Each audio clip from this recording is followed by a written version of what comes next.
¿Cuándo te van a pagar la pensión? Quiero usarla ya para pagar mis cuentas. Esas palabras salieron de la boca de mi propio hijo Ernesto, como cuchillos afilados perforando mi corazón ya tan cansado. Me quedé paralizada allí mismo, en la pequeña sala de mi departamento en el barrio Alto Alberdi de Córdoba, sosteniendo la taza de té que casi se resbala de mis dedos arrugados. En ese momento, a mis 68 años, algo dentro de mí se quebró definitivamente. Algo que venía agrietándose desde hace mucho tiempo, con cada pedido de dinero, cada exigencia, cada mirada de desprecio cuando yo decía que no tenía más para dar. Mi nombre es Antonia Vázquez. Trabajé como enfermera en el Hospital Regional San Vicente por 35 años. Conocía a cada paciente por su nombre. Me sabía de memoria los tratamientos de los ancianos. Cuidé la salud de generaciones enteras de familias cordobesas. Fui respetada, consultada, valorizada. Y ahora, en mi propia casa, me había convertido apenas en un medio para que mi hijo consiguiera dinero. El departamento donde vivo, o mejor dicho, donde vivía hasta tomar aquella decisión, se encuentra en un edificio sencillo de 4 pisos, con un pequeño balcón desde donde puedo ver el parque. Un lugar simple, pero digno, que conseguí con mi propio esfuerzo, después de décadas atendiendo emergencias, haciendo turnos nocturnos y cuidando a pacientes que a veces ni recordaban mi nombre al día siguiente. Desde mis ventanas puedo ver los árboles que abrazan nuestro barrio y la niebla que baja al atardecer, cubriendo todo con un velo blanco. Fue hacia este paisaje que miré aquel jueves, buscando una respuesta, una salida para aquella situación que ya no soportaba más. Ernesto, mi hijo de 39 años, no fue siempre así. Lo recuerdo de niño, con aquellos ojos grandes y curiosos, preguntándome cómo funcionaban las medicinas en el cuerpo de las personas. Recuerdo su primer día de escuela, la graduación, su boda con Claudia. ¿En qué momento se transformó en este hombre que golpeaba mi puerta solo cuando necesitaba dinero? ¿Qué errores cometí en su crianza? Estas preguntas me atormentaban todas las noches antes de dormir.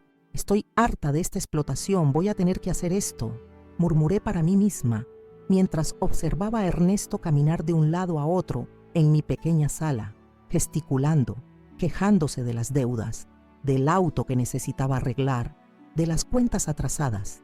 Él ni siquiera notó cuando una lágrima corrió por mi rostro. Estaba demasiado ocupado calculando cuánto dinero podría sacarme esta vez. Mi amiga Marisol Quinteros, que vive en el mismo edificio, ya me había alertado varias veces. Antonia, necesitas establecer límites. De este modo él va a absorber todo lo que tienes hasta no quedar nada. Marisol también es viuda, también crió a sus hijos sola, pero tuvo más suerte que yo, o tal vez más firmeza. Sus hijos la visitan los fines de semana, traen a los nietos, preguntan por su salud, no por su dinero. Aquel día, mientras Ernesto continuaba su monólogo sobre sus necesidades financieras, comencé a pensar en mi nieto Tomás, un muchacho de 18 años, estudiante de medicina, tan diferente a su padre. Tomás siempre me visitaba sin pedir nada a cambio, me ayudaba con el celular, me llevaba a pasear por la Plaza de las Américas los domingos soleados. ¿Cómo reaccionaría a lo que estaba planeando hacer? Y mi hija Laura, viviendo tan lejos en Valparaíso, Chile, ella siempre me invitaba a pasar temporadas con ella. Decía que necesitaba descansar, conocer el mar del Pacífico. Laura consiguió seguir un camino diferente al de su hermano. Se formó, construyó una carrera, vivía de manera independiente. En las raras visitas que hacía a Córdoba, discutía con Ernesto sobre el trato que me daba. «Solo apareces aquí cuando el dinero se acaba, ¿no es verdad?», le decía. Y las peleas comenzaban, dejándome aún más angustiada. Pero aquella tarde, algo cambió dentro de mí. Mientras miraba a mi hijo, no sentía solamente tristeza o decepción. Sentía una determinación creciente, una fuerza que pensé haber perdido hace mucho tiempo. Recordé cuando enfrenté la universidad ya con un niño pequeño, cuando superé la muerte de mi esposo, cuando sostuve aquel trabajo en el hospital durante los años de crisis económica. Yo no era una persona débil, nunca lo fui. Don Roberto, mi vecino del 3B, me había dicho algo la semana anterior que ahora tenía todo el sentido. Doña Antonia, A veces es necesaria una actitud radical para que las personas despierten. Don Roberto, con sus 72 años y una sabiduría serena en los ojos claros, también había pasado por problemas con su familia. Tal vez fuera hora de seguir su consejo. En el Centro para la Tercera Edad Esperanza, donde a veces iba para hacer gimnasia acuática y participar en las rondas de conversación, conocí a la doctora Francisca Uribe, una asistente social dedicada a ayudar a personas de mi edad. Ella siempre hablaba sobre los derechos de los ancianos, sobre el abuso financiero familiar, sobre la importancia de no anularnos por causa de los hijos. En aquella época, pensé que esas charlas no se aplicaban a mí. Qué equivocada estaba. Cuando Ernesto finalmente dejó de hablar, me miró esperando una respuesta, una confirmación de que sí, yo iría al banco al día siguiente y le entregaría el valor que pedía. En vez de eso, respiré profundo y dije apenas, «Hijo, necesito pensar. ¿Puedes darme un tiempo?» La irritación se apoderó de su rostro. «¿Pensar qué, mamá? Las cuentas están venciendo. ¿Para qué vas a quedarte con ese dinero parado? ¿Para llevarlo al cajón?» Y salió dando un portazo, dejando atrás solo el silencio pesado y el eco de sus palabras crueles. Aquella noche no conseguí dormir. Me quedé mirando al techo de mi habitación, repasando mentalmente cada momento de mi vida, las elecciones que hice, los caminos que seguí, los valores que intenté transmitir a mis hijos. ¿Dónde me equivoqué con Ernesto? ¿Lo protegí demasiado? ¿Le di poca atención?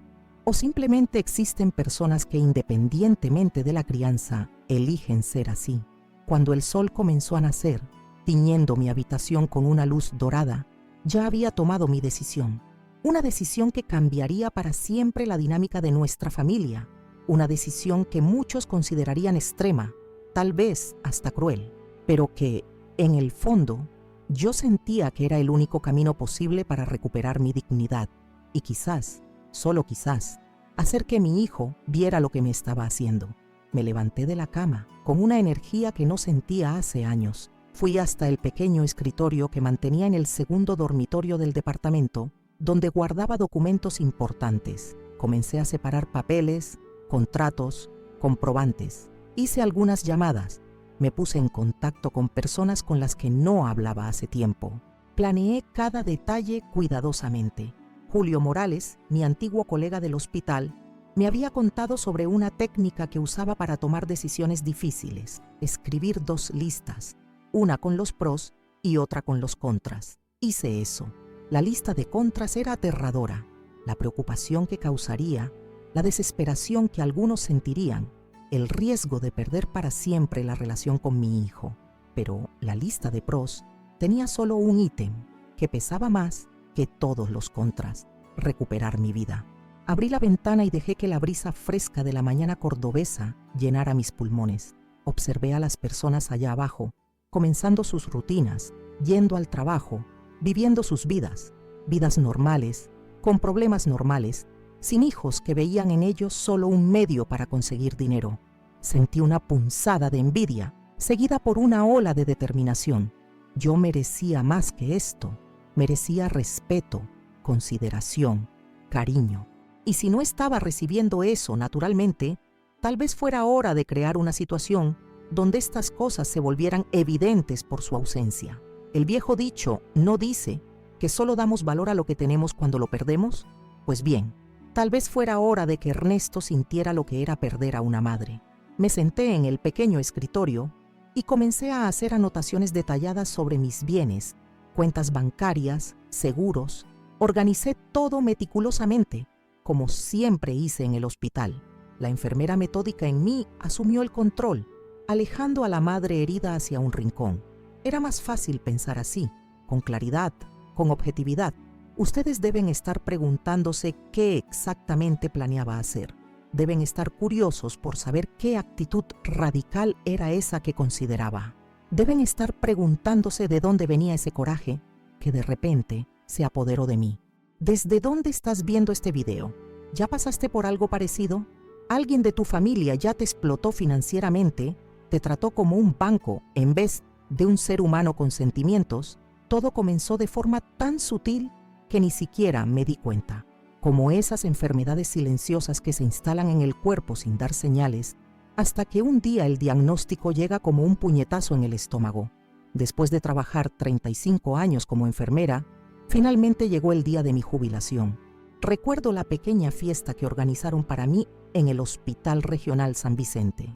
Había pastel, refrescos, algunos pacientes antiguos que hicieron cuestión de aparecer.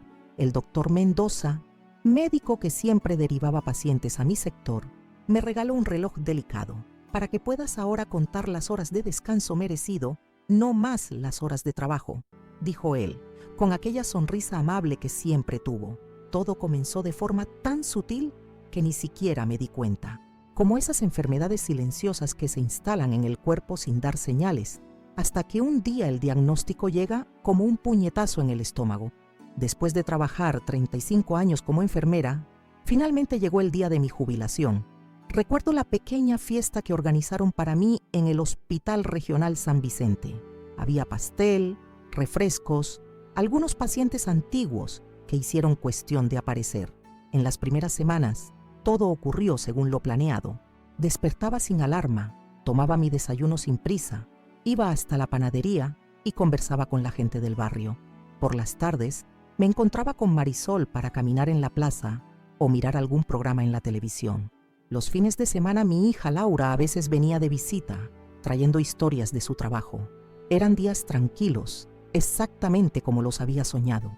Mi rutina tenía su propio ritmo, uno que yo misma había elegido después de décadas atendiendo al ritmo impuesto por las emergencias hospitalarias, el timbre incesante de llamadas de pacientes y los turnos que se extendían mucho más allá de lo programado. Ahora, finalmente, el tiempo me pertenecía. Podía dedicarme a cultivar las pequeñas alegrías que siempre había postergado, leer los clásicos que acumulé en mi biblioteca durante años, cuidar las plantas de mi balcón, que milagrosamente sobrevivieron a mis largas ausencias, y hasta comencé un curso de acuarela en el Centro para la Tercera Edad Esperanza. Mi pensión no era abundante, pero era suficiente.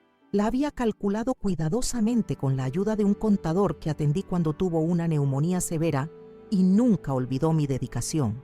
Doña Antonia me dijo, con lo que usted va a recibir más sus ahorros, puede vivir tranquila, sin lujos, pero con dignidad. Y tenía razón.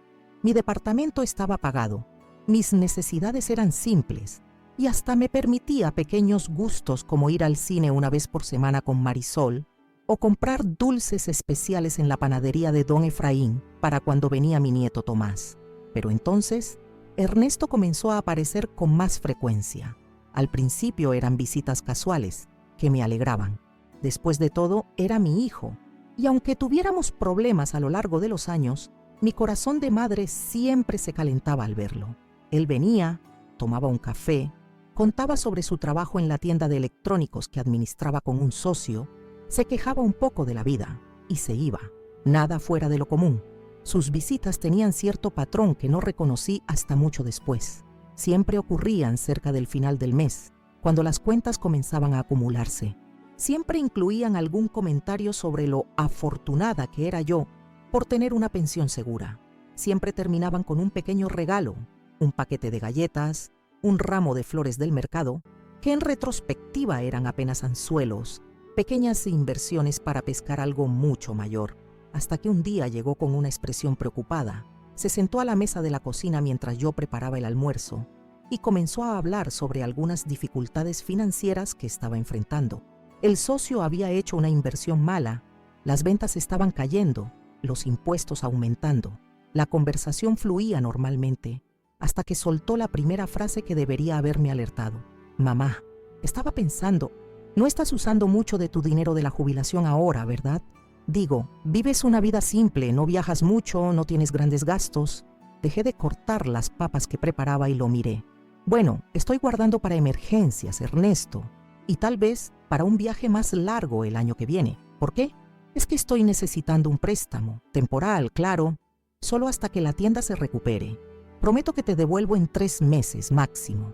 La cantidad que me pidió no era pequeña, era prácticamente la mitad de mi reserva de emergencia. Pero, ¿cómo negarle ayuda al propio hijo? ¿Cómo decir que no cuando te mira con los mismos ojos que un día, cuando niño, te miraron pidiendo consuelo después de caerse de la bicicleta? Está bien, hijo, Voy a ayudarte, pero necesito este dinero de vuelta, ¿sí? Él sonrió, me abrazó fuerte, dijo que yo era la mejor madre del mundo. Esa tarde fuimos juntos al Banco Nacional de Previsión y realicé la transferencia a su cuenta. Salió feliz, prometiendo que vendría a cenar el fin de semana con Claudia y Tomás. Yo volví a casa con un sentimiento mezclado de satisfacción por poder ayudar y una punzada de preocupación que intenté ignorar. Los 3 meses pasaron. Ernesto no mencionó el préstamo ni una sola vez en las pocas veces que vino a visitarme en ese periodo. Un día, tomé coraje y pregunté: «Hijo, sobre aquel dinero que te presté, dijiste que devolverías en 3 meses, ¿recuerdas?». Él se puso serio, incómodo. Jugó con el celular, evitó mirarme a los ojos. «Mamá, las cosas no mejoraron todavía. De hecho, están peores. Estoy intentando, lo juro, pero no puedo pagarte ahora. ¿Y cuándo crees que vas a poder?». Insistí, intentando no sonar como una cobradora, apenas como una madre preocupada. «No sé, mamá. ¿Necesitas tanto ese dinero? Es solo dinero. La familia es más importante, ¿no?». Aquella última frase se quedó resonando en mi cabeza por días. La familia es más importante. Claro que lo era. Siempre lo fue. Fue pensando en la familia que trabajé todos aquellos años, muchas veces haciendo horas extras, agarrando turnos en feriados, para que nada les faltara a mis hijos. Fue pensando en la familia que ahorré, que me privé de ciertas cosas, para garantizar que tuvieran educación de calidad. Pero ahora, esa misma justificación estaba siendo usada contra mí, como una forma de manipulación. Mi amiga Marisol lo notó durante uno de nuestros paseos por la plaza. «Antonia, estás distraída. ¿Qué pasa?».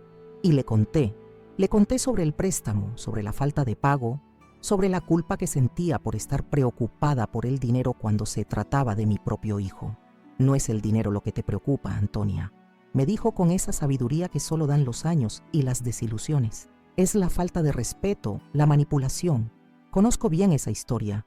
Mi Guillermo era igual antes de que yo pusiera un límite».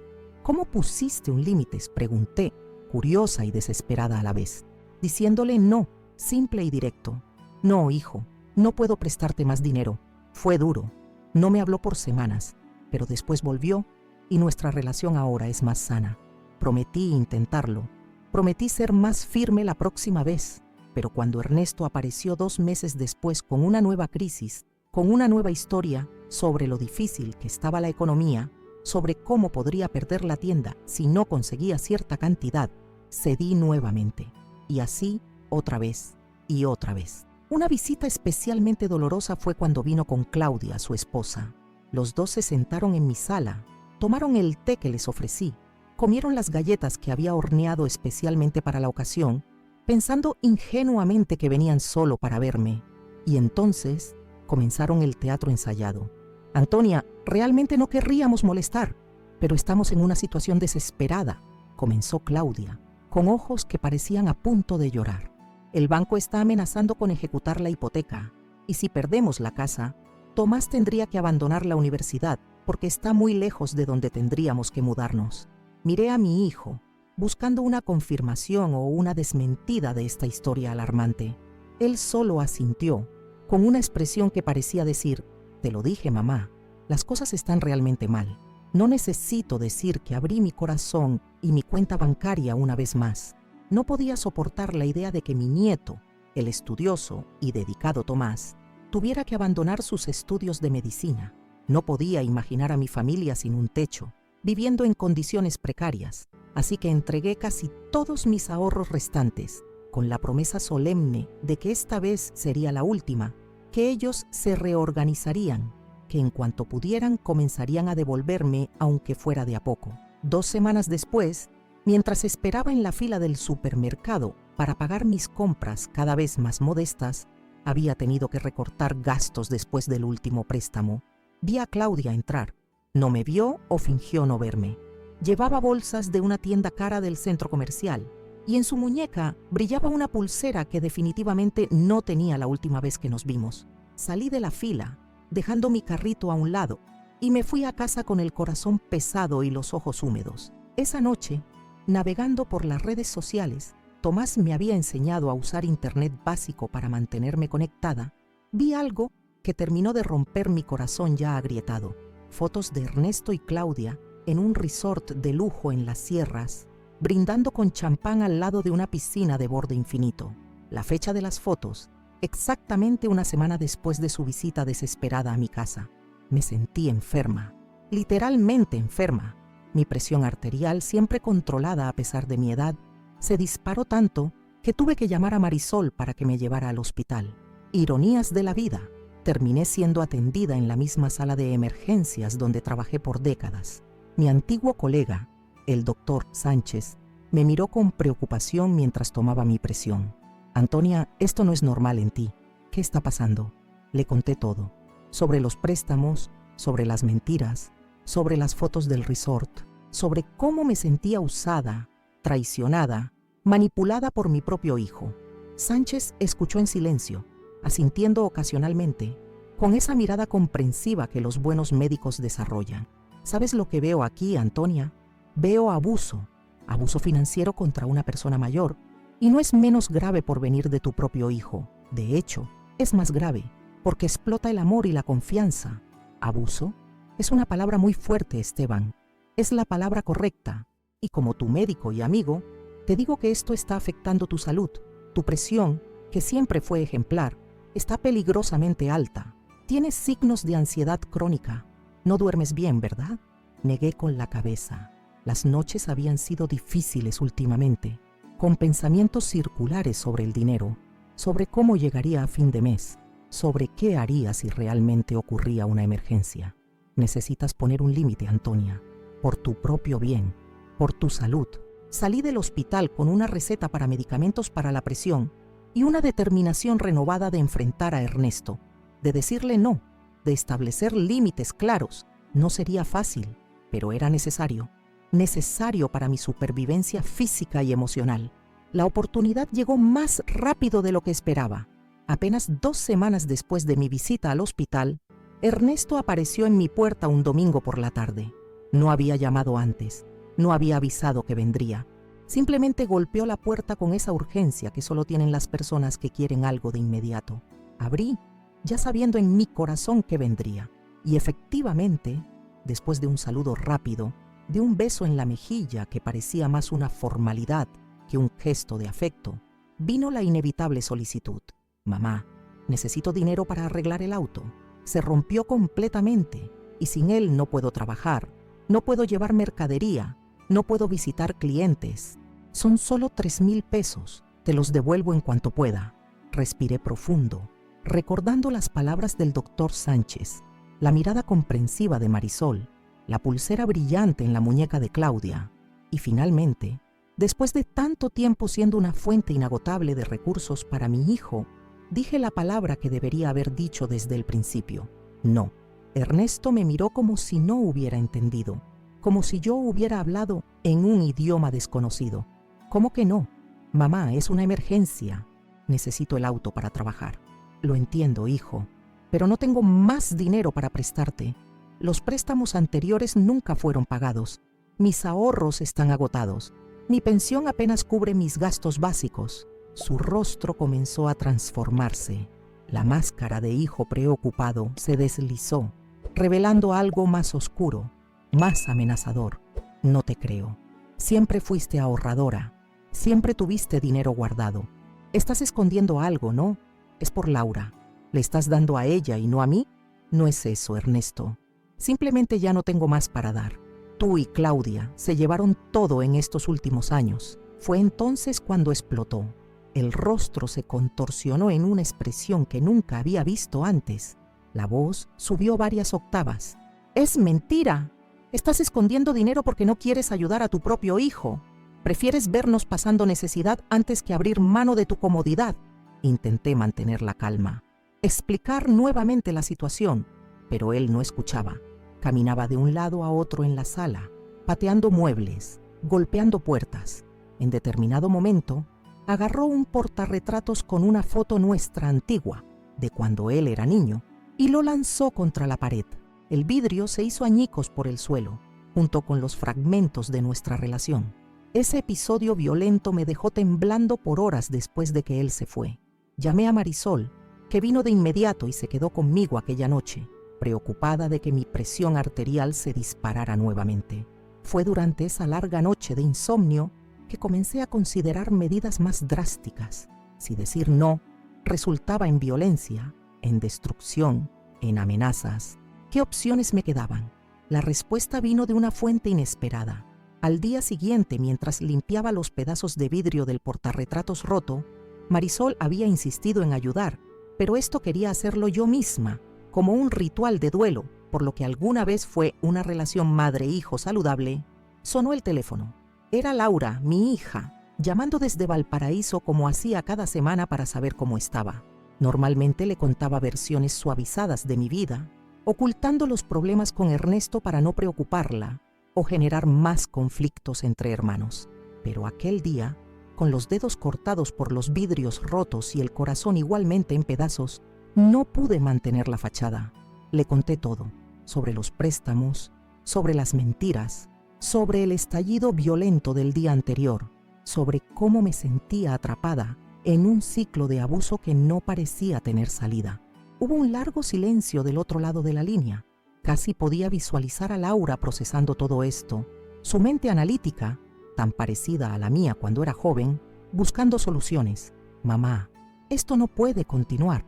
Es peligroso para ti, física y emocionalmente peligroso, y no va a parar hasta que hagas algo realmente drástico. ¿Qué sugieres? ¿Denunciarlo a la policía? Es mi hijo, Laura. No puedo hacer eso. No, no estoy hablando de la policía. Estoy hablando de algo más creativo, algo que realmente le enseñe una lección, que le haga entender lo que está perdiendo, lo que está destruyendo con su comportamiento. Fue entonces cuando Laura propuso la idea. Una idea tan audaz, tan impactante, tan fuera de mi zona de confort, que al principio me negué rotundamente. Pero mientras más lo pensaba, mientras más consideraba mis opciones limitadas, más sentido tenía. ¿Y si desapareces, mamá? No para siempre, solo por un tiempo, lo suficiente para que él sienta lo que es perderte de verdad, no solo como fuente de dinero, sino como madre, como presencia, como persona. ¿Desaparecer cómo? ¿A dónde iría? Conmigo a Valparaíso. Tengo espacio en mi departamento. Nadie pensaría en buscarte aquí, tan lejos. Dejarías todo como si hubieras salido normalmente un día y simplemente no volverías, sin avisar, sin explicaciones, que se preocupe, que te busque, que sienta por primera vez lo que es valorarte por quien eres, no por lo que puedes darle. La propuesta quedó flotando en el aire, como una semilla plantada en terreno fértil. Una semilla que con el paso de los días comenzaría a germinar en mi mente, echando raíces profundas, transformándose en un plan concreto, un plan que cambiaría nuestras vidas para siempre. Fue en ese contexto que llegamos a aquel fatídico jueves, cuando Ernesto apareció sin aviso y me gritó: ¿cuándo te van a pagar la pensión? Quiero usarla ya para pagar mis cuentas. Las noches que siguieron a ese jueves fueron las más largas y angustiantes de mi vida. Miraba las fotos de Ernesto niño esparcidas por el departamento y me preguntaba, ¿cómo llegamos a este punto? ¿En qué momento perdí el control de la situación?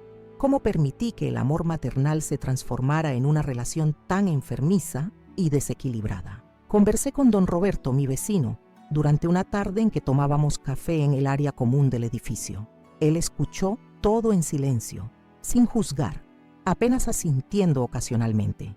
Cuando terminé mi relato, me miró con sus ojos sabios y dijo: «Doña Antonia, a veces el mayor acto de amor es establecer límites.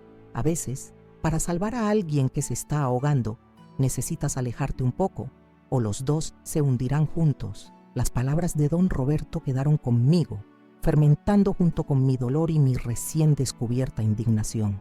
En la mañana siguiente, estaba decidida. Iba a establecer límites, iba a recuperar mi dignidad, iba a hacer algo que nunca pensé que haría, pero que, en aquel momento, parecía la única salida posible para romper aquel ciclo destructivo. Comencé a planificar minuciosamente. Primero, necesitaba un lugar seguro donde quedarme. Laura ya había ofrecido su departamento en Valparaíso, pero necesitaba estar segura de que nadie más supiera mi paradero. Mi hija aseguró que podía confiar en ella. Ni siquiera a Marcos le diré, prometió, refiriéndose a su novio de hace 3 años.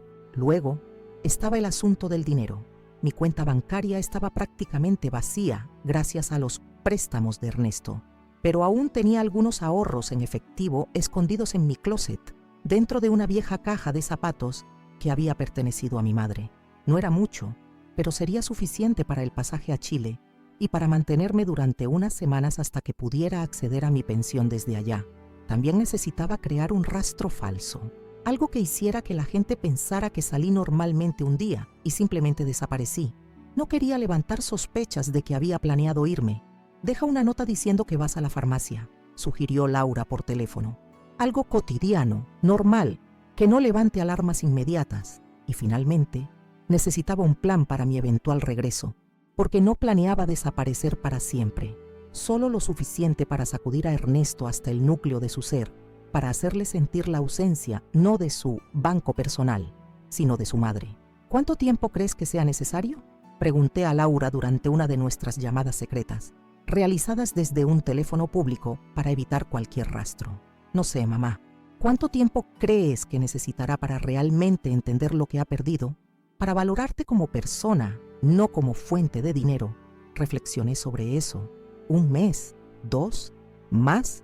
Finalmente, decidí que 6 meses sería un periodo razonable, suficiente para que la preocupación inicial se transformara en algo más profundo, en verdadera introspección, en cambio genuino, o al menos eso esperaba. Los días siguientes los dediqué a observar minuciosamente la rutina del edificio. ¿A qué hora salía don Roberto para su caminata matinal? ¿Cuándo hacía sus rondas el portero? ¿Qué vecinos estaban atentos a las idas y venidas de los otros?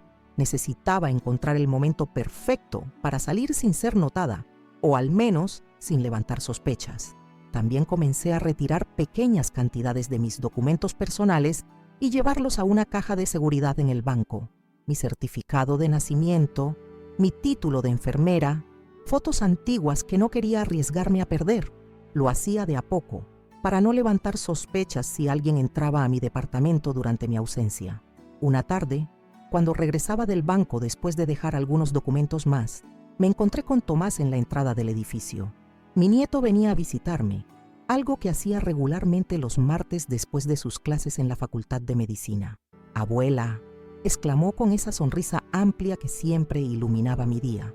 «Traje esos dulces que te gustan, los de la confitería del centro». Y corazón se encogió. Tomás era la única razón por la que dudaba de mi plan.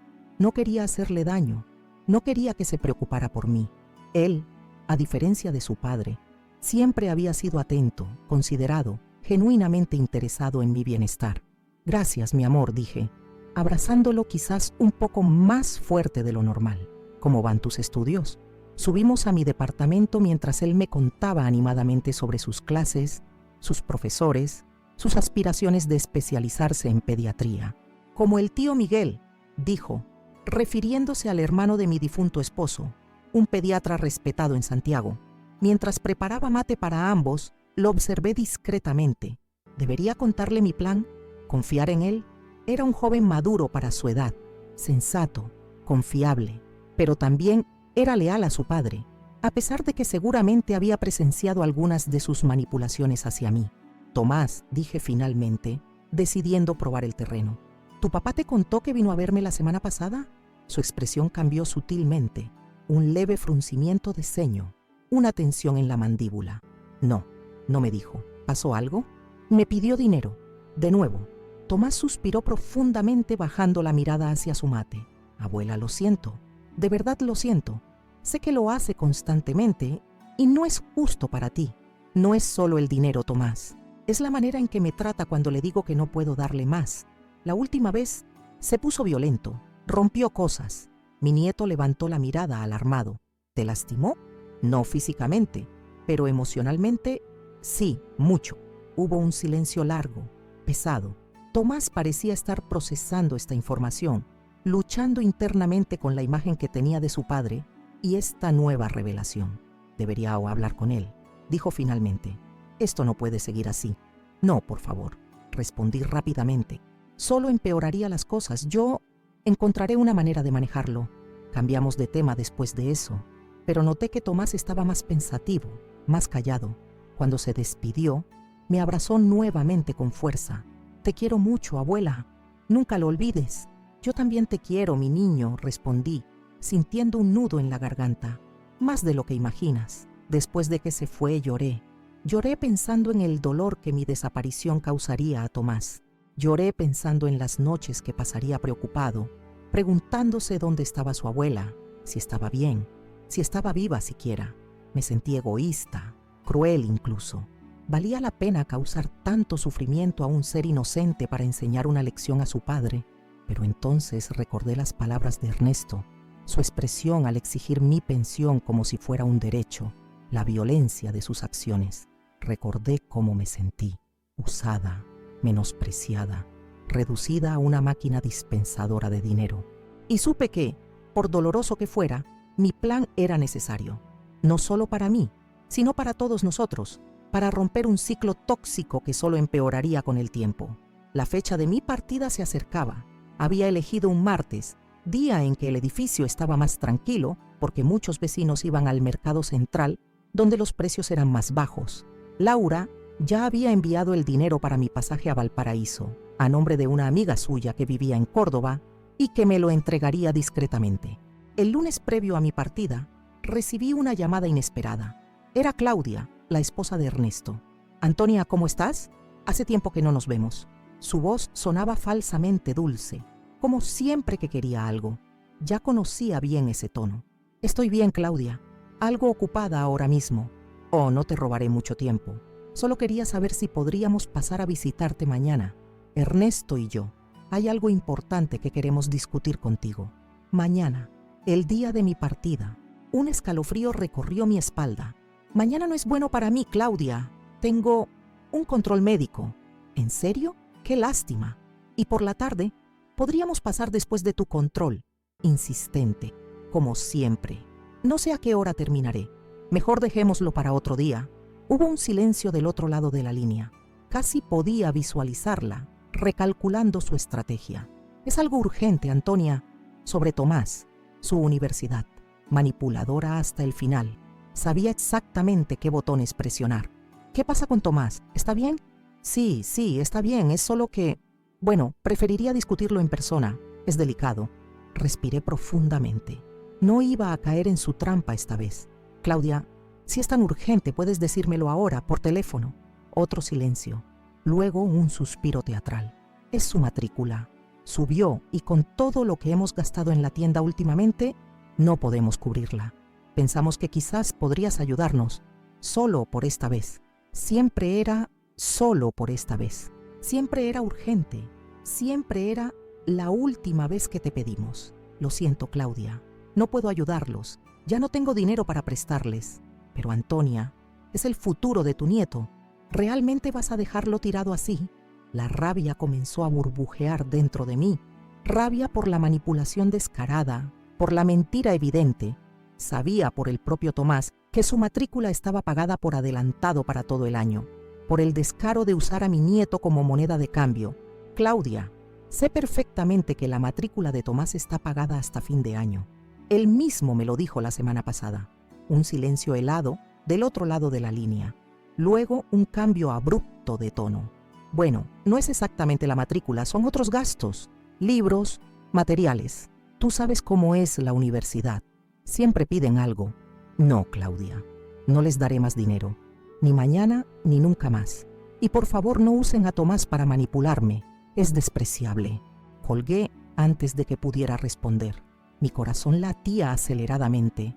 Mis manos temblaban, pero también sentía una extraña calma, como si acabara de cruzar un puente y lo hubiera quemado tras de mí. No había vuelta atrás ahora. Esa noche apenas dormí. Repasaba mentalmente cada detalle del plan. El taxi reservado para llevarme a la terminal de ómnibus, el pasaje a Villa Carlos Paz, donde tomaría otro bus hacia Mendoza y de allí a Chile, la pequeña maleta con lo esencial. La nota en la mesa de la cocina. Fui a la farmacia, vuelvo pronto. A las 5 de la mañana ya estaba despierta, moviéndome silenciosamente por el departamento. Me bañé, me vestí con ropa cómoda para el viaje, guardé los últimos objetos personales en la maleta. Revisé 3 veces que llevaba todos los documentos necesarios, el dinero bien escondido en un bolsillo interno de mi chaqueta, los medicamentos para la presión que necesitaría durante los próximos meses. A las 7, me senté en mi sillón favorito y miré por última vez mi hogar de tantos años, las paredes llenas de recuerdos, los muebles testigos silenciosos de tantos momentos de mi vida. Por un instante, la duda volvió a asaltarme. ¿Estaba realmente haciendo lo correcto? ¿No había otra manera de resolver esta situación? Pero entonces, recordé la expresión de Ernesto al gritarme, la frialdad calculadora en los ojos de Claudia, las mentiras, las manipulaciones, el drenaje constante de mis recursos y mi dignidad. Y supe que sí, que este era el único camino posible.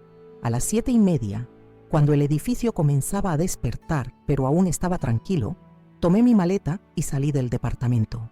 Dejé la nota en la mesa de la cocina, cerré la puerta con llave y me dirigí hacia el ascensor. En el pasillo me encontré con don Roberto, que salía para su habitual paseo matinal. «Buenos días, doña Antonia. ¿Viaje?», preguntó señalando mi maleta. Sonreí, intentando parecer natural. «Solo unos días en casa de una amiga, don Roberto. Necesito un cambio de aires». Él asintió, sin hacer más preguntas. Ese era don Roberto, respetuoso del espacio ajeno, discreto, confiable. Me sentí mal por mentirle, pero era necesario. Cuantas menos personas supieran la verdad, mejor. El taxi me esperaba puntualmente a la salida del edificio. El conductor, un hombre mayor con bigote espeso, intentó iniciar conversación varias veces durante el trayecto, pero respondí solo con monosílabos educados. No quería establecer ninguna conexión que pudiera ser recordada después cuando comenzaran a buscarme. En la terminal de ómnibus, compré un pasaje para Villa Carlos Paz, un destino turístico cercano que serviría solo como primer punto de desvío. Mientras esperaba el bus, me senté en una esquina apartada, con la cabeza baja, evitando miradas. Una señora mayor viajando sola no suele llamar mucho la atención, pero no quería arriesgarme a ser reconocida por algún conocido casual. El bus partió puntualmente a las 9:15. Mientras dejábamos atrás Córdoba, observé los paisajes familiares volverse cada vez más distantes. Los edificios del centro, las iglesias antiguas, las montañas que abrazaban la ciudad. Una parte de mí quería llorar, despedirse adecuadamente de la ciudad que fue mi hogar por tantos años. Pero no había tiempo para lágrimas ahora. En Villa Carlos Paz, sin demorarme, tomé otro bus hacia Mendoza. Era importante mantenerme en movimiento, no dejar un rastro claro. En Mendoza pasé la noche en una pequeña pensión, donde pagué en efectivo y solo mostré mi documento brevemente, sin necesidad de llenar fichas detalladas. Al día siguiente, temprano, crucé la frontera hacia Chile. El trámite migratorio me puso nerviosa. ¿Y si alguien me estaba buscando ya? ¿Y si había alguna alerta? Pero pasé sin problemas. Para el sistema, yo era solo otra jubilada argentina haciendo un viaje turístico al país vecino. Finalmente, después de casi 2 días de viaje, llegué a Valparaíso. Laura me esperaba en su auto unas cuadras alejada de la terminal, como habíamos acordado. Cuando la vi, toda la tensión acumulada, toda la adrenalina que me había mantenido en movimiento, se disolvió de golpe. Corrí hacia ella y nos abrazamos largamente, llorando ambas sin intentar contenernos. «Lo hiciste, mamá», susurró en mi oído. Lo más difícil ya pasó, pero mientras subíamos al auto y nos dirigíamos a su departamento, yo sabía que lo más difícil apenas comenzaba, porque ahora, en el silencio y la seguridad del exilio autoimpuesto, tendría que enfrentar las consecuencias emocionales de mi decisión. Tendría que vivir con la imagen mental de mi familia buscándome, preocupándose, quizás incluso llorándome. Tendría que resistir el impulso de llamarles, de decirles que estaba bien, de terminar prematuramente esta dolorosa pero necesaria lección. Y sobre todo, tendría que mantener la fe en que al final de estos 6 meses de ausencia, encontraría no solo mi propia libertad recuperada, sino también la posibilidad de una relación renovada con mi hijo. Una relación basada no en la explotación y la dependencia, sino en el respeto mutuo y el amor verdadero. ¿Estás segura de que esto funcionará?, pregunté a Laura mientras entrábamos a su departamento. un espacio acogedor con vista al mar que ahora sería mi refugio. No puedo garantizarlo, mamá, respondió con honestidad, pero sí puedo garantizar que, pase lo que pase con Ernesto, tú habrás recuperado tu dignidad, y a veces eso es lo más importante. Asentí, mirando por la ventana hacia el océano Pacífico, tan vasto y misterioso como el futuro que me esperaba. En ese momento, recordé algo que solía decirme mi propia madre. A veces, para encontrar el camino de regreso a casa, primero hay que perderse un poco, y eso era exactamente lo que estaba haciendo, perdiéndome para encontrar finalmente el camino de regreso a mí misma. Fue en ese contexto que llegamos a aquel fatídico jueves, cuando apareció sin aviso y me gritó: ¿cuándo te van a pagar la pensión? Quiero usarla ya para pagar mis cuentas. Las noches que siguieron a ese jueves fueron las más largas y angustiantes de mi vida. Miraba las fotos de Ernesto niño esparcidas por el departamento y me preguntaba: ¿cómo llegamos a este punto? ¿En qué momento perdí el control de la situación? ¿Cómo permití que el amor maternal se transformara en una relación tan enfermiza y desequilibrada? Mi primer mes en Valparaíso pasó en un extraño limbo emocional. Por un lado, sentía una libertad que no había experimentado en años. No tenía que estar pendiente del teléfono, temiendo que fuera Ernesto con una nueva emergencia financiera. No tenía que calcular cuidadosamente mis gastos, preguntándome si tendría suficiente si mi hijo aparecía de repente pidiendo dinero. No tenía que soportar miradas de desprecio o comentarios hirientes cuando me atrevía a decir que no. Por otro lado, me consumía la culpa. Culpa por el sufrimiento que sabía estaba causando, especialmente a Tomás y a mi hija Laura, que aunque conocía mi paradero, había prometido mantener el secreto y fingir preocupación cuando hablaba con su hermano. «Está destrozado, mamá», me contó Laura una tarde, mientras preparábamos la cena en su pequeño departamento con vista al mar. Nunca lo había visto así. Está llamando a hospitales, a la policía, a todos tus amigos. Una parte de mí se alegraba perversamente de saber que Ernesto estaba sufriendo. No era eso exactamente lo que quería, que sintiera en carne propia lo que significa perder a alguien importante, valorar a una persona solo cuando ya no está. Pero la otra parte, la madre que nunca dejó de serlo a pesar de todo, sentía un dolor agudo, casi físico, al imaginar a mi hijo angustiado. ¿Y Tomás?, pregunté temiendo la respuesta. Laura suspiró mientras cortaba tomates para la ensalada. Tomás, es difícil. Está siendo fuerte por su padre, pero lo conozco. Está sufriendo en silencio. Ha dejado algunos exámenes para dedicarse a buscarte. Incluso organizó un grupo de voluntarios de su facultad para repartir volantes con tu foto por toda Córdoba. Esa noche lloré hasta quedarme dormida. ¿Valía la pena todo este dolor? ¿No estaba siendo egoísta pensando solo en mi liberación personal a costa del sufrimiento de otros? ¿Qué clase de madre era yo? Pero entonces recordaba las palabras hirientes, la manipulación constante, la violencia de aquel último encuentro. Recordaba cómo me había sentido durante años, usada, menospreciada, reducida a una máquina dispensadora de dinero, y sabía que, doloroso como era, mi plan tenía un propósito mayor. Para distraerme comencé a explorar Valparaíso. Era una ciudad fascinante, tan diferente de mi Córdoba natal, construida en colinas empinadas que descienden hacia el Pacífico, con casas coloridas apiladas unas sobre otras, como si desafiaran la gravedad, y antiguos ascensores que conectaban el plan con los cerros. Al principio, salía siempre acompañada de Laura, temiendo ser reconocida a pesar de la improbabilidad, pero gradualmente fui ganando confianza. Me presentaba como Rosa, una viuda argentina que estaba de visita extendida con su hija. Comencé a frecuentar un centro comunitario para adultos mayores cercano al departamento. El Centro Cultural El Horizonte ofrecía clases de pintura, yoga suave, charlas literarias y excursiones ocasionales. Participaba en estas actividades con entusiasmo, descubriendo facetas de mí misma que habían estado dormidas durante décadas. «Tienes un talento natural para la acuarela, Rosa», me dijo Elisa, la profesora de pintura, una mujer de unos 60 años con manos manchadas de colores y una energía contagiosa. «¿Nunca habías pintado antes?» «Solo cuando era muy joven en la escuela», respondí, sorprendida yo misma por cómo los colores fluían en el papel. creando paisajes que reflejaban tanto el mundo exterior como mi estado interior. Luego, la vida pasó. Trabajo, hijos, responsabilidades. Nunca es tarde para recuperar lo que dejamos en el camino, respondió ella con una sonrisa cómplice. La vida siempre nos da segundas oportunidades. Sus palabras resonaron profundamente en mí. ¿No era eso exactamente lo que estaba buscando?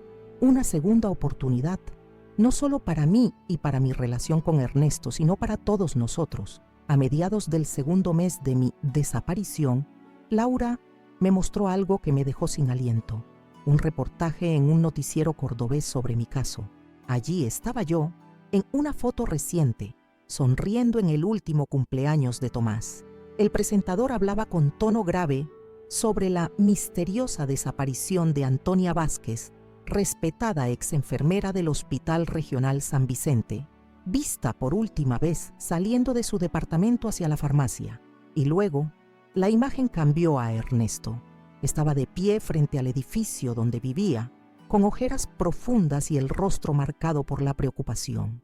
Estamos desesperados, decía con voz quebrada. Mi madre nunca hizo algo así antes. Es una persona responsable, organizada. Estamos temiendo lo peor. Verlo así, tan afectado, me produjo sentimientos encontrados. Por un lado, era exactamente la reacción que esperaba provocar. Por otro, me preguntaba cuánto de esa preocupación era genuina y cuánto era teatro para las cámaras. ¿Crees que realmente está preocupado por mí? ¿O está preocupado porque perdió su fuente de ingresos? Le pregunté a Laura. Ella se sentó junto a mí en el sofá, tomando mi mano entre las suyas. Creo que es una mezcla de ambas cosas, mamá. La gente no es solo buena o solo mala. Ernesto te quiere, a su manera retorcida y egoísta. Probablemente nunca se detuvo a pensar en cómo te hacía sentir con sus exigencias constantes, porque estaba demasiado centrado en sus propias necesidades. Pero ahora, cuando te ha perdido completamente, está enfrentando no solo la pérdida de tu apoyo financiero, sino la posibilidad de haberte perdido para siempre, y eso está haciendo que se cuestione muchas cosas. A medida que pasaba el tiempo, seguía las noticias sobre mi desaparición por internet. Las búsquedas continuaban, aunque con menos intensidad. Vecinos y amigos habían organizado grupos para peinar zonas cercanas. La comunidad médica del hospital donde trabajé se había movilizado, ofreciendo incluso una recompensa por información. Todo un operativo para encontrar a una anciana que, irónicamente, no estaba perdida en absoluto, sino encontrada a sí misma, por primera vez en mucho tiempo. Un día, aproximadamente 3 meses después de mi llegada a Valparaíso, Laura llegó a casa con una expresión extraña, mezcla de sorpresa y algo que no supe identificar. ¿Qué pasa?, pregunté dejando a un lado el libro que estaba leyendo. Pareces preocupada. No es preocupación exactamente, respondió sentándose frente a mí. No sé cómo explicarlo. Hablé con Ernesto hoy. Mi corazón dio un vuelco. ¿Le dijiste algo sobre...? No, me interrumpió rápidamente. Mantuve mi palabra, pero hay algo que debes saber. Ernesto ha empezado terapia. ¿Terapia?, repetí incrédula. Mi hijo, que siempre se había burlado de esas tonterías de loqueros, como él las llamaba, ¿estaba viendo a un psicólogo? Sí, ya lleva varias sesiones. Me lo contó hoy. Dice que después de tu desaparición, comenzó a cuestionarse muchas cosas, a revisar sus acciones, sus patrones. La terapeuta le está ayudando a entender por qué te trataba como lo hacía. Me quedé sin palabras. De todos los escenarios que había imaginado, este no estaba entre ellos. Que Ernesto buscara ayuda profesional, que estuviera dispuesto a mirar hacia adentro, a cuestionar sus propios comportamientos, era más de lo que me había atrevido a esperar. También hay otra cosa, continuó Laura. Tomás se ha mudado con él. Dice que no podía dejarlo solo en este momento. ¿Tomás dejó su departamento de estudiante?, pregunté sorprendida nuevamente. Sí, está viviendo con Ernesto y Claudia ahora, y según lo que me cuenta, está siendo una influencia muy positiva para ambos. Les está enseñando a administrar mejor su dinero, a planificar. Incluso les ayudó a refinanciar algunas deudas. Sentí una oleada de orgullo por mi nieto. Siempre había sido el sensato de la familia, el ancla en medio de la tempestad, y ahora estaba poniendo esa sensatez al servicio de sus padres, ayudándoles a encontrar un camino mejor. Hay algo más, dijo Laura, mirándome directamente a los ojos. Ernesto ha empezado a visitar tu departamento regularmente. Lo mantiene limpio, paga las cuentas, riega tus plantas. Dice que cuando vuelvas, quiere que encuentres todo en orden. Esta vez, no pude contener las lágrimas. La imagen de mi hijo, tan egoísta y despreocupado en el pasado, cuidando mi hogar en mi ausencia, esperando mi regreso cuando todos los demás probablemente me daban por muerta, me conmovió profundamente. ¿Crees que está cambiando de verdad?, pregunté entre sollozos. ¿O es solo un acto temporal motivado por la culpa o el miedo? Laura se encogió de hombros. Es difícil saberlo a distancia, pero creo que es genuino. La desaparición de un ser querido puede ser un catalizador poderoso para el cambio. Te hace cuestionar todo, reordenar tus prioridades. A partir de ese día, mi percepción de lo que estaba haciendo cambió sutilmente. Ya no era solo un acto de liberación personal, un corte radical con un patrón tóxico. Era también, potencialmente, un acto de amor transformador. Doloroso, sí, pero con el poder de catalizar un cambio que tal vez no habría ocurrido de otra manera. Los meses siguientes transcurrieron con una nueva sensación de propósito. Continué con mi vida como Rosa, profundizando amistades en el centro comunitario, mejorando mis habilidades en acuarela, disfrutando de la libertad de caminar por Valparaíso sin el peso de las expectativas y manipulaciones de Ernesto. Pero ahora, cada actividad tenía un sabor diferente. No estaba simplemente escapando, estaba preparándome para un eventual regreso, para una reconciliación que, ahora sí, tenía esperanzas de que fuera genuina y duradera. Laura seguía siendo mi conexión con Córdoba, mi ventana a lo que sucedía con mi familia en mi ausencia. Las noticias que traía eran cada vez más sorprendentes. Ernesto había conseguido un préstamo legítimo para estabilizar su negocio, en lugar de recurrir a mí como su banco personal. Claudia había comenzado a trabajar medio tiempo en una tienda de ropa, contribuyendo a la economía familiar por primera vez en años. Tomás seguía viviendo con ellos y bajo su influencia, la dinámica familiar había mejorado notablemente. Y lo más impresionante, Ernesto seguía fielmente su terapia, enfrentando demonios del pasado que probablemente habían contribuido a su comportamiento autodestructivo y manipulador. Estás hablando mucho sobre su padre, me contó Laura un día, sobre cómo su abandono cuando éramos niños le afectó, sobre cómo desarrolló esta necesidad constante de seguridad material, este miedo a no tener suficiente. Recordé a mi difunto esposo, que nos dejó cuando los niños eran pequeños. No fue un abandono voluntario. Murió en un accidente laboral, pero el efecto en Ernesto, que entonces tenía apenas 7 años, fue devastador. ¿Cómo no había visto esta conexión antes? ¿Cómo no había entendido que su comportamiento adulto estaba enraizado en aquel trauma infantil? A medida que se acercaba la marca de los 6 meses, el tiempo que había establecido para mi ausencia, comencé a sentir una mezcla de ansiedad y anticipación. ¿Cómo sería el reencuentro? ¿Cómo reaccionaría Ernesto al verme? ¿Se sentiría traicionado al saber que estuve desaparecida por elección? ¿O entendería el porqué de mi decisión radical? Necesito prepararme para todas las posibilidades, le dije a Laura una noche, mientras compartíamos una taza de té en el balcón, mirando las luces de los barcos en la bahía. Podría estar furioso, podría no querer volver a verme. Es posible, reconoció ella, pero creo que te sorprenderá. Ha cambiado, mamá. Todos lo hemos notado. Incluso Claudia, que era su cómplice en todo, ahora se muestra arrepentida por cómo te trataron. Una semana antes de la fecha prevista para mi regreso, tuvimos una larga conversación sobre los detalles prácticos. ¿Cómo volvería a Córdoba? ¿Iría directamente a mi departamento o me encontraría primero con Ernesto? ¿Cómo explicaría mi ausencia a las autoridades, a los vecinos, a los amigos que se habían movilizado para buscarme?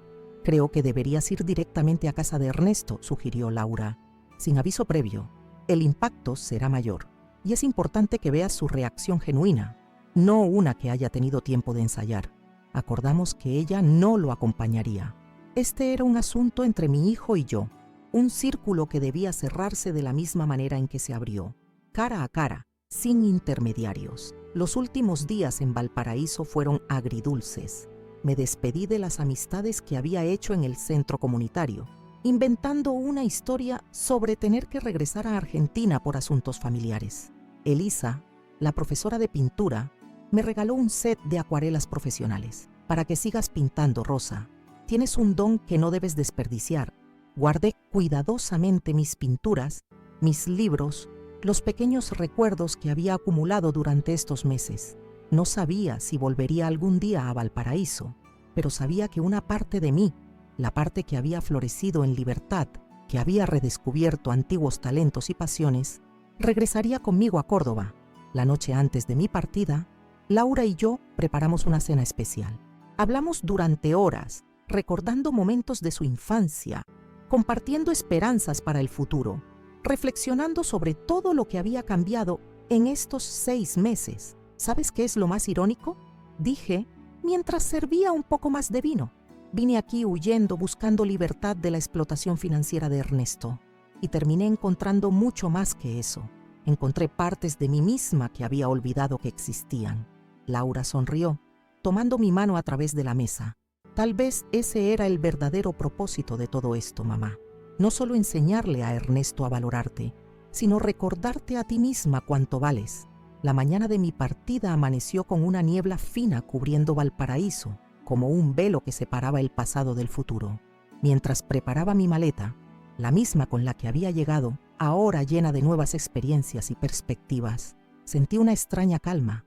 Fuera cual fuera el resultado de mi regreso, sabía que había hecho lo correcto, para Ernesto, para mí, para todos nosotros. Laura me llevó a la terminal de buses. Nos despedimos con un largo abrazo, prometiéndonos que, pasara lo que pasara, mantendríamos una comunicación más cercana que antes. Llámame en cuanto hayas hablado con él, me pidió, con los ojos húmedos. Quiero saber cómo salió todo. Lo haré, prometí. Y gracias, por todo, por ser mi cómplice en esta locura, por darme refugio, por apoyarme incondicionalmente. Siempre, mamá, respondió, besando mi mejilla. Ahora ve, es hora de cerrar este capítulo y comenzar uno nuevo. Mientras el bus se alejaba de Valparaíso, mirando por última vez sus colinas coloridas y su mar infinito, pensé en lo que me esperaba en Córdoba. El reencuentro con mi hijo, las explicaciones, las lágrimas inevitables. No sería fácil, nada que valga la pena lo es, pero estaba lista para enfrentar las consecuencias de mi decisión radical, lista para reconstruir, sobre bases más sólidas, lo que se había roto, y sobre todo, estaba lista para ser finalmente vista, no como un banco, no como una fuente de recursos, sino como lo que siempre fui y siempre sería, una mujer completa, con deseos, sueños, límites y un amor inmenso pero no incondicional. Una madre que amaba lo suficiente para desaparecer, con la esperanza de ser finalmente encontrada. Mientras el bus se alejaba de Valparaíso, mirando por última vez sus colinas coloridas y su mar infinito, sentí una mezcla de nostalgia y anticipación. Durante 6 meses, ese lugar había sido mi refugio, mi escuela de libertad. Ahora regresaba a Córdoba, a enfrentar las consecuencias de mi decisión radical. El viaje de vuelta fue largo y reflexivo. Cada kilómetro que me acercaba a mi ciudad natal traía consigo memorias, dudas, esperanzas. Observaba el paisaje cambiar gradualmente, la costa chilena, los imponentes Andes, las planicies mendocinas y finalmente las sierras cordobesas que anunciaban la proximidad de mi destino. ¿Cómo reaccionaría Ernesto al verme? ¿Me abrazaría aliviado o me rechazaría indignado? Las palabras de Laura sobre su transformación me daban esperanza, pero también temía que su cambio fuera superficial, motivado solo por la culpa o el miedo, no por un genuino entendimiento de lo que me había llevado a tomar una decisión tan drástica. Llegué a Córdoba al atardecer. La ciudad estaba como siempre, el mismo movimiento en el centro histórico, las mismas montañas en el horizonte, el mismo aire fresco de sierra, pero mi mirada sobre ella había cambiado. Ya no era solo la ciudad donde había vivido por décadas, era ahora el escenario de una nueva etapa de mi vida. Tomé un taxi directamente a la dirección de Ernesto. No quería ir primero a mi departamento. No quería dar oportunidad de que la noticia de mi regreso se esparciera antes de poder confrontarlo personalmente. Durante el trayecto, mi corazón latía tan fuerte que casi podía escucharlo. El taxista intentó iniciar conversación un par de veces, pero mis respuestas monosilábicas le hicieron desistir. ¿Se encuentra bien, señora?, preguntó finalmente mirándome por el espejo retrovisor. Está muy pálida. Estoy bien, respondí intentando sonreír. Solo un poco cansada del viaje. ¿Viene de lejos? Más de lo que imagina, murmuré. Más para mí que para él. El taxi se detuvo frente al edificio donde vivía Ernesto con Claudia y temporalmente Tomás. Era un edificio moderno, de clase media alta, con una fachada bien cuidada y un pequeño pero impecable jardín en la entrada. Pagué el viaje y bajé con mi maleta. Por un momento, me quedé parada en la acera, mirando hacia arriba, hacia las ventanas del cuarto piso donde quedaba el departamento. Inspiré profundamente algunas veces, ajusté el ligero abrigo que llevaba, pasé la mano por mi cabello, ahora con algunas canas más que cuando partí. No había vuelta atrás. Era hora de cerrar este ciclo. Entré al edificio con pasos firmes. El portero, un joven que no me conocía, preguntó a quién deseaba visitar. Departamento 405, Ernesto Vázquez. La señora es su madre, respondí, con una calma que me sorprendió. El muchacho abrió los ojos por un segundo, pero mantuvo el profesionalismo. Llamó al departamento y anunció que había una visita.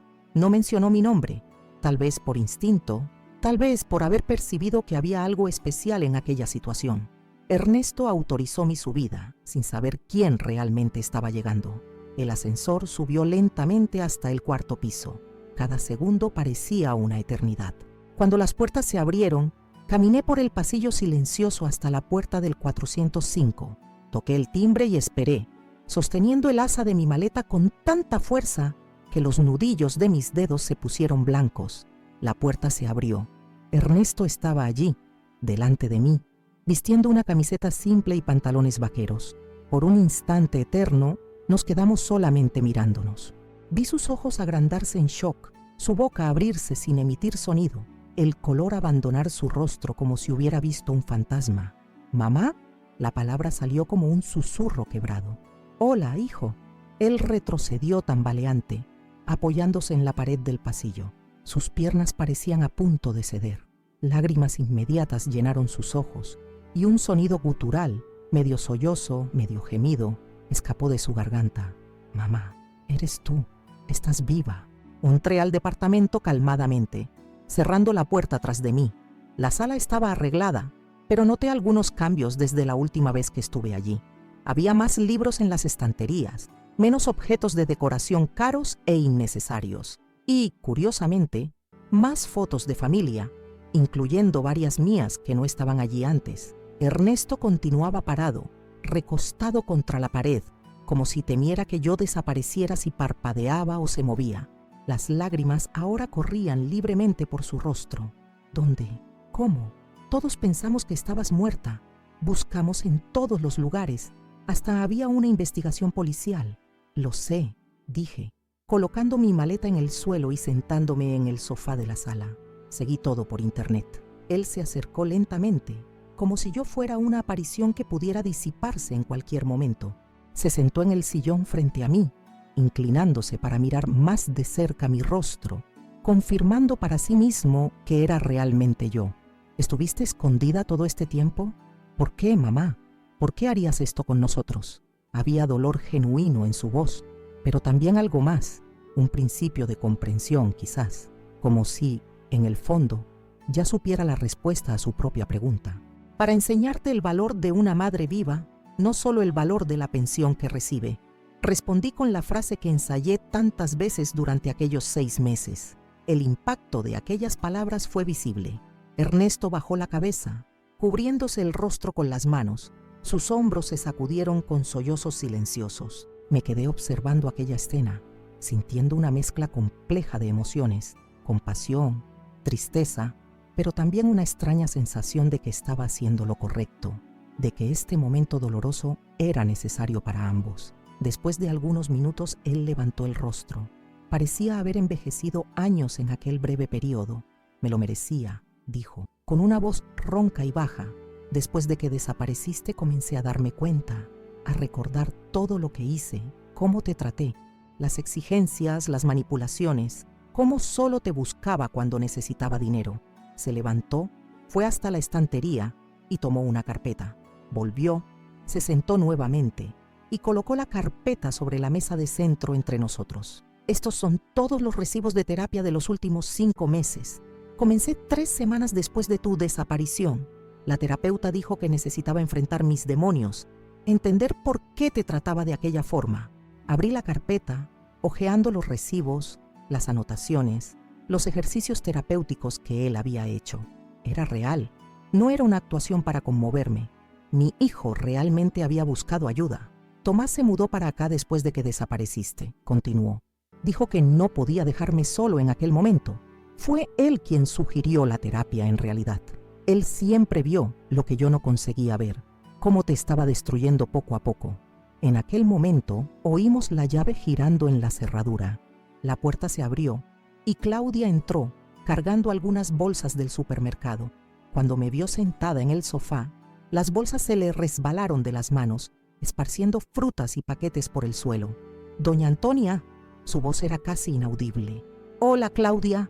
Ella corrió hasta mí, se arrodilló a mi lado y, para mi sorpresa, me abrazó con fuerza. Pude sentir sus lágrimas mojando mi hombro. No esperaba esa reacción de ella. Siempre tuvimos una relación cordial, pero distante. Gracias a Dios que está viva. No sabe cómo sufrió Ernesto, cómo sufrimos todos. Miré por encima de su hombro hacia Ernesto, que observaba la escena con una expresión que no conseguí descifrar completamente. Había alivio allí, ciertamente, pero también vergüenza, culpa y tal vez un inicio de comprensión de lo que mi desaparición realmente significaba. Claudia se apartó, limpiándose las lágrimas, y comenzó a recoger las compras del suelo, pidiendo disculpas por el desorden, hablando sin parar sobre lo felices que estaban por verme, cómo tenían que avisar a todos, llamar a Tomás que estaba en la universidad, llamar a Laura. «Claudia», interrumpió Ernesto con una voz calma pero firme. «Creo que mi madre y yo necesitamos conversar a solas por un momento». Ella se detuvo, miró de uno a otro y asintió, entendiendo la seriedad de la situación. «Claro, voy a terminar de guardar las compras y después iré a buscar a Tomás a la universidad. Él va a estar tan feliz, doña Antonia». Cuando ella salió de la sala, un silencio pesado se instaló entre Ernesto y yo. Había tanto que decir, tantas heridas que sanar, tanto tiempo perdido que recuperar. «¿Por qué volviste?», preguntó él finalmente. «Después de hacernos pasar por todo esto, ¿por qué decidiste volver ahora?». «Porque 6 meses me pareció tiempo suficiente. Tiempo para que sintieras mi falta no como fuente de dinero, sino como madre. Tiempo para que yo descubriera quién soy más allá de madre, abuela, jubilada. Y tiempo para que pudiéramos, tal vez, reconstruir nuestra relación sobre bases más saludables». Él asintió lentamente, absorbiendo mis palabras. «He cambiado, mamá. Estos meses sin ti, fue como si una venda hubiera caído de mis ojos. Vi con claridad el monstruo en que me convertí, cómo te exploté por años, cómo abusé de tu amor. La terapia ayudó, sí, pero fue tu ausencia lo que realmente me transformó». Se levantó, fue hasta la ventana, miró hacia la ciudad allá afuera por algunos instantes antes de continuar. «¿Sabes qué me atormentó más durante estos meses? No fue pensar que podrías estar muerta, o herida, o perdida en algún lugar. Fue darme cuenta de que si realmente te habías ido para siempre, el último recuerdo que tendrías de mí sería el de un hijo gritando, exigiendo tu dinero. Un hijo que solo te buscaba cuando necesitaba algo. Se volvió hacia mí y vi que lloraba nuevamente. Eso me destruía por dentro todos los días. La idea de que tu último pensamiento sobre mí fuera de decepción, de dolor». Me levanté y fui hasta él. Por primera vez desde que entré al departamento, lo toqué, poniendo mi mano en su rostro, sintiendo la barba sin afeitar, limpiando una lágrima con mi pulgar. «No era esa mi intención, hijo. No quería destruirte. Solo quería despertarte sobre lo que estaba pasando entre nosotros, sobre el pozo sin fondo en que nuestra relación había caído. Funcionó», dijo él, con una sonrisa triste. «Desperté, de la peor manera posible, pero desperté». Nos abrazamos largamente, un abrazo diferente de todos los que ya habíamos intercambiado, sin prisa, sin superficialidad, sin segundas intenciones, un abrazo de reconciliación, de perdón, de nuevo comienzo. Cuando nos separamos, Ernesto me guió de vuelta al sofá. Nos sentamos lado a lado y él sostuvo mis manos entre las suyas. ¿Qué sucede ahora, mamá? ¿Vas a volver a tu departamento? ¿A tu vida de antes? Negué con la cabeza. No, Ernesto, no puedo volver a lo que era antes. No sería saludable para ninguno de nosotros. ¿Qué quieres decir? Estos 6 meses me enseñaron mucho sobre mí misma, sobre independencia, sobre establecer límites. Voy a volver a Córdoba, sí, pero a un nuevo departamento, más pequeño, más adecuado a mis necesidades actuales. Ya le pedí a la doctora Francisca, una asistente social que conocí en el centro comunitario, que me ayude con eso. Pero tu departamento actual está allí, intacto. Lo mantuve todo en orden, pagué las cuentas, cuidé de todo esperando que volvieras. Te lo agradezco, hijo, pero aquel lugar está lleno de recuerdos, muchos de ellos dolorosos. Necesito un espacio nuevo que represente esta nueva fase de mi vida. Él pareció absorber la información lentamente, procesando lo que esto significaba. ¿Y qué pasa con nosotros? ¿Con nuestra relación? Tendremos una relación, Ernesto, pero diferente de la anterior, con límites claros, con respeto mutuo, sin explotación financiera, sin manipulación emocional. Quiero ser tu madre, no tu banco. Quiero participar en tu vida porque deseas mi presencia, no mi dinero. Entiendo, dijo él, con una madurez que me sorprendió, y acepto esos términos. De hecho, no quiero nada más de ti, mamá, solo tu presencia, tu perdón, tu orientación a veces. Descubrí en estos meses que puedo resolver mis propios problemas financieros cuando dejo de gastar en frivolidades, cuando trabajo con más empeño, cuando enfrento la realidad en vez de buscar salidas fáciles. Sentí una ola de orgullo, un sentimiento genuino de madre que hacía mucho no experimentaba en relación a Ernesto. Estoy orgullosa de ti, hijo, de verdad. Él sonrió, y por primera vez en aquel encuentro, vi un destello del niño que fue un día, sincero, amoroso, sin las capas de amargura y avaricia que la vida adulta había depositado sobre él. La puerta se abrió nuevamente y Tomás entró corriendo. Mi nieto, ahora con sus 18 años, parecía más alto y más maduro de lo que recordaba. Se detuvo en medio de la sala al verme, con los ojos desorbitados de sorpresa y alegría. «Abuela Antonia, ¿es verdad entonces? Mamá me llamó diciendo que habías vuelto, pero apenas podía creerlo». Corrió hasta mí, me levantó del sofá en un abrazo apretado, girándome en el aire como hacía cuando era niño, aunque ahora fuera él el más alto, el más fuerte. «¿Dónde estabas? ¿Qué pasó?» «Estábamos tan preocupados». Expliqué brevemente con ayuda de Ernesto lo que había sucedido. Tomás escuchó todo en silencio, asintiendo ocasionalmente. Cuando terminé, se sentó en el brazo del sofá a mi lado, tomó mi mano y dijo: «Entiendo, abuela. De verdad, sabía que algo así podía haber pasado. De hecho, llegué a sugerir esa posibilidad a papá algunos meses atrás, pero él no quiso ni considerarla. Dijo que nunca harías algo así». Ernesto bajó la cabeza, avergonzado. «No quería creer que te había herido tanto al punto de necesitar huir de mí, mamá».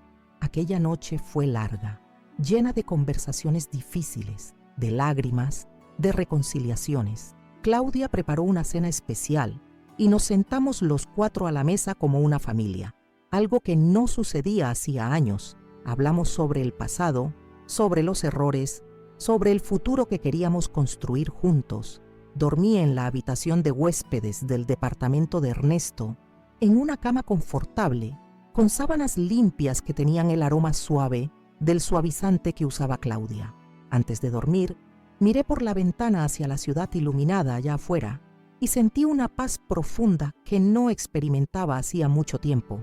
En los días siguientes, con ayuda de la doctora Francisca y del doctor Eduardo, un abogado especializado en derechos de los ancianos, establecí reglas claras para mi nueva vida. Alquilé un pequeño y encantador departamento cerca de la Plaza de las Américas. Organicé mis finanzas de forma independiente, con cuentas bancarias a las que solo yo tenía acceso. Ernesto respetó mis decisiones. Más que eso, las apoyó activamente. Me ayudó en la mudanza, respetó mis límites, nunca más tocó el tema del dinero. Comenzamos a establecer una nueva rutina, almuerzos dominicales en el restaurante El Criollo, donde ahora era él quien pagaba la cuenta. visitas regulares pero no invasivas, conversaciones honestas sobre nuestras vidas, nuestros sentimientos. Laura vino de Valparaíso para una visita prolongada, ayudando en la transición, asegurándose de que Ernesto realmente había cambiado, de que no volveríamos a los patrones antiguos de comportamiento. Y así, lentamente, día tras día, reconstruimos nuestra familia sobre nuevas bases, de respeto, de amor genuino, de límites saludables. No fue fácil ni siempre fue suave. Hubo recaídas, discusiones, momentos de duda de ambos lados. Pero cuando miro ahora al Ernesto de hoy, un hombre maduro, consciente, que me trata a mí y a todos a su alrededor con respeto, sé que valió la pena. Aquellos 6 meses de ausencia, por más dolorosos que hayan sido, fueron necesarios. Fueron el precio que pagamos para recuperar algo mucho más valioso que cualquier pensión, cualquier cuenta bancaria, cualquier bien material.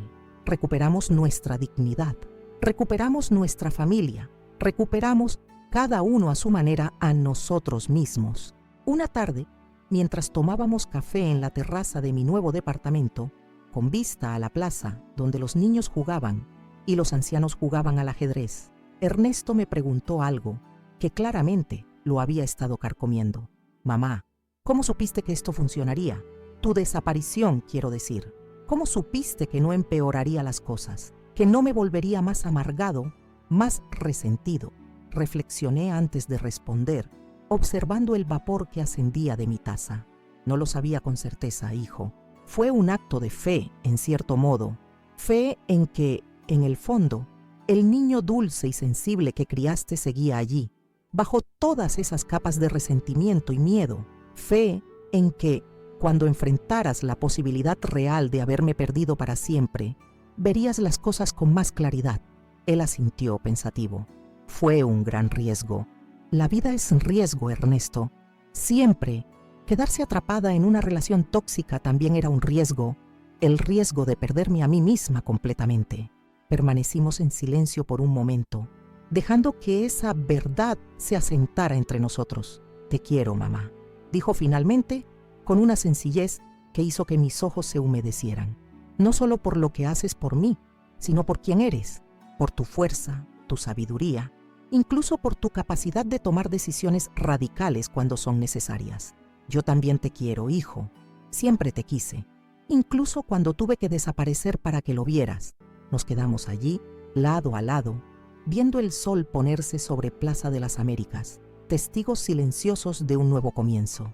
Un comienzo que, aunque nacido del dolor y la desesperación, florecía ahora en algo hermoso y auténtico. Una relación basada no en la dependencia o la explotación, sino en el reconocimiento mutuo de nuestra humanidad compartida. Y en ese momento, supe con absoluta claridad que mi decisión radical, por controvertida que hubiera sido, fue exactamente lo que necesitábamos. A veces, el camino más difícil es el único que conduce a donde realmente necesitamos llegar.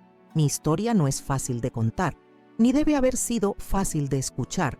Es una historia de dolor, de explotación, de límites sobrepasados y de una decisión radical que cambió para siempre el rumbo de mi familia. Cuando mi hijo me gritó aquel jueves, exigiendo mi pensión para pagar sus cuentas, algo dentro de mí se quebró. Algo que venía agrietándose con cada pedido de dinero, con cada manipulación, con cada mirada de desprecio cuando yo decía que no podía ayudar más. Hoy, mirando hacia atrás, hacia los meses que pasaron desde aquel día fatídico, me doy cuenta de que mi desaparición fue más que un acto de desesperación. Fue un acto de amor. Amor por mí misma, por mi dignidad, por mi independencia. Y, por más contradictorio que parezca, amor por Ernesto también. Porque a veces amar a alguien significa hacer lo necesario para romper patrones tóxicos, aunque eso cause dolor temporal. Muchos pueden juzgar mi actitud como extrema, y tal vez lo fue. 6 meses fingiendo estar desaparecida, dejando a mi hijo, a mi nieto, a mis amigos creer que algo terrible podría haberme pasado, viendo por internet las búsquedas, los llamamientos, las lágrimas en los noticieros. No fue una decisión tomada a la ligera, y no es algo que recomendaría a cualquier persona en situación similar. Pero para mí, en aquel momento específico de mi vida, fue la única salida que encontré, el único camino que vislumbré para escapar de una espiral de explotación financiera que me estaba consumiendo no solo materialmente, sino emocionalmente, espiritualmente. La única forma de mostrar a Ernesto el valor que yo tenía como persona, como madre, no como fuente de dinero. Y funcionó.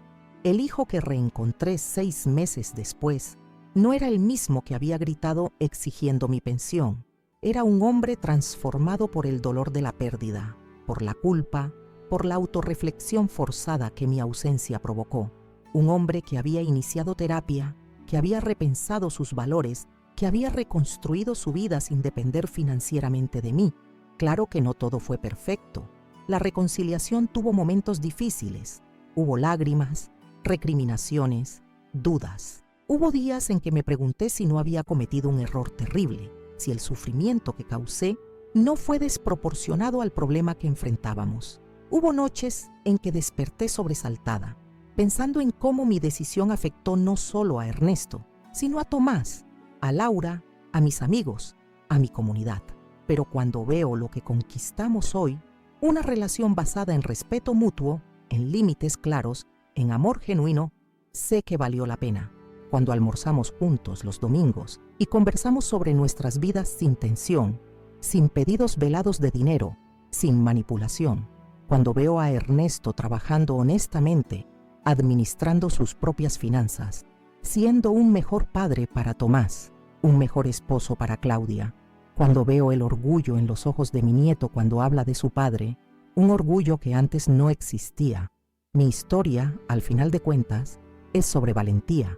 La valentía de decir basta, la valentía de establecer límites, incluso cuando eso significa ir contra años de condicionamiento como madre, como mujer, como anciana, en una sociedad que frecuentemente nos enseña a aceptar el abuso, a anularnos, a poner a los otros siempre en primer lugar. Aprendí en esos meses de autodescubrimiento en Valparaíso que cuidar de los otros y cuidar de una misma no son objetivos mutuamente excluyentes, que puedo ser una buena madre, una buena abuela y aún así mantener mi autonomía, mi independencia financiera, mi derecho a decir no, que el amor verdadero no explota, no manipula, no disminuye al otro para beneficiarse. Hoy, a mis 68 años, me siento más fuerte y más libre de lo que jamás fui. Mi pequeño departamento cerca de la Plaza de las Américas es mi refugio, mi espacio sagrado donde nadie entra sin ser invitado, donde nadie hace exigencias, donde soy simplemente yo, Antonia, no apenas la madre, la abuela, la jubilada, sino una mujer completa, con deseos, sueños, límites. Continúo frecuentando el Centro para la Tercera Edad Esperanza, donde descubrí talentos que ni sabía que poseía, para la pintura, para la escritura, para contar historias. Mantengo contacto con las amigas que hice en Valparaíso, intercambiando cartas y llamadas regulares. Planeo incluso un viaje para visitarlas el próximo verano. Un viaje que haré con mi propio dinero, resultado de la administración cuidadosa de mi pensión, que ahora sirve a mis propósitos, no a los de terceros. Ernesto y yo construimos una nueva relación. Él viene a visitarme regularmente, a veces solo, a veces con Claudia y Tomás. Conversamos sobre la vida, sobre su trabajo, sobre los estudios de Tomás. Él me pide consejos ocasionalmente, no sobre dinero, sino sobre la vida, sobre relaciones, sobre cómo ser una mejor persona. Y yo ofrezco esos consejos de corazón abierto, sin miedo a ser usada, sin recelo de que mis palabras sean apenas un preludio para otro pedido de dinero. En los momentos más difíciles, cuando la culpa aún me asombra por haber causado tanto sufrimiento con mi desaparición, recuerdo las palabras de don Roberto. A veces, el mayor acto de amor es establecer límites. Y sé que tenía razón. Los límites que establecí, por más dolorosamente que hayan sido impuestos, salvaron no solo a mí, sino también a mi hijo. Salvaron nuestra relación, nuestra familia, nuestro futuro juntos. No sé qué me reserva el futuro. No sé cuántos años tendré aún en este mundo. Cuántos domingos pasaré con mi familia en el restaurante El Criollo. cuántas historias contaré en las rondas de conversación del centro comunitario, pero sé que sean cuales sean los días que me restan, viviré con dignidad, con autonomía, con la certeza de que soy amada no por lo que puedo dar materialmente, sino por lo que soy. Y para ti que acompañaste mi historia hasta aquí, quiero dejarte un pedido especial. Si algo de lo que conté tocó tu corazón, si te identificaste con mi dolor, con mi lucha, con mi transformación, por favor deja tu comentario abajo. Cuéntame de dónde te estás viendo este video. Cuéntame si ya pasaste por algo parecido, si conoces a alguien que está viviendo una situación de explotación financiera como la que viví. Tu comentario puede ayudar a otras personas a encontrar coraje para establecer sus propios límites, para decir basta, para valorarse como seres humanos completos, no como fuentes de recursos para otros. Suscríbete también al canal Abuela Recordó para acompañar otras historias como la mía, historias de superación, de valentía, de transformación, historias que necesitan ser contadas, que necesitan ser escuchadas, que necesitan circular por el mundo para que más personas sepan que no están solas en sus luchas diarias. No te olvides de dejar tu me gusta en este video. Parece un gesto simple, pero significa mucho para nosotros que trabajamos diariamente para traer contenidos significativos, historias reales, relatos que pueden transformar vidas. Cada me gusta es un reconocimiento de que nuestro trabajo está tocando corazones, cambiando perspectivas, haciendo la diferencia. Y si puedes, si está a tu alcance, considera ayudarnos a través del gracias. Esa es una forma de donación que nos ayuda para cubrir los costos del canal y a traer más videos diariamente. Muchas personas no saben, pero producir contenido de calidad exige recursos, tiempo, equipo, edición, investigación. Tu contribución, por menor que sea, nos ayuda a continuar llevando estas historias importantes al mayor número posible de personas. Costó mucho esfuerzo producir este video, revivir estos recuerdos dolorosos, abrir mi corazón para compartir mi experiencia más íntima. Pero lo hice con la esperanza de que mi historia pueda servir como un faro para alguien perdido en la oscuridad de la explotación, de la manipulación, de la falta de límites. Si te sentiste tocado, por favor, demuéstralo con tu comentario, tu me gusta, tu suscripción al canal, tu contribución. Agradezco desde el fondo de mi corazón por haberme escuchado hasta aquí, por haber dedicado tu tiempo y atención a mi historia.